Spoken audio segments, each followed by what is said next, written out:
నా బిడ్డ ఏం చేశాడని వాడిని కొట్టి చంపుతున్నావు. ఏం చేశాడా? నేను లేని సమయం చూసి నా ఇంట్లో దూరి నా చెల్లెలు బట్టలు మార్చుకుంటే చూశాడు. అయితే ఏంటి? రేపొద్దు వాడిని చేసుకుపోయి పిల్ల దాన్ని వాడు ఎలా చూస్తాయే? ఆహా, నీ పెళ్లికి ముందు మాయ కూడా ఎలా చూశాడా? రేపు నేను నీ కూతురు పెళ్లి చేసుకోబోతున్నాను. పెళ్లికి ముందు అదే బట్టలు ఇప్పుకుంటుంటే నేను చూసే ఊరుకుంటారా? ఒంటి మీద బట్టలు లేనప్పుడు పరాయి మగాడు చూస్తే గౌరవంగా బతికే నా చెల్లెళ్ళు అవమానంతో ఎంత కుంగిపోతారో ఆడపిల్ల కన్నవాళ్ళు మీకు మాత్రం తెలీదా? నీకే ఉన్నారులేరా గౌరవంగా బతికే చెల్లెళ్ళు. గడప దాటే వరకేరా నీ చెల్లెళ్ళు. గడప దాటాక ఎవడెవరితో తిరుగుతున్నారో ఎక్కడ ఏ రంకు సాగిస్తున్నారో నువ్వు చూడొచ్చావా? మావయ్యనే కొడతావా? నా చెల్లెల గురించి చెడుగా మాట్లాడితే మావైనా కాదు వాడి బాబునైనా కొడతాను. ముందు నా గుమ్మల నుంచి బయటికి పోరా.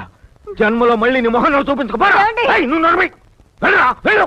వెళతాను, కానీ ఒక్క మాట, నా చెల్లెలు నీ కోడలు అవ్వదు, నీ కూతురు నా పెళ్ళం అవ్వదు. వావి వరుసలు తెలియని నీలాంటి వారితో బియ్యం అందే దౌర్భాగ్యం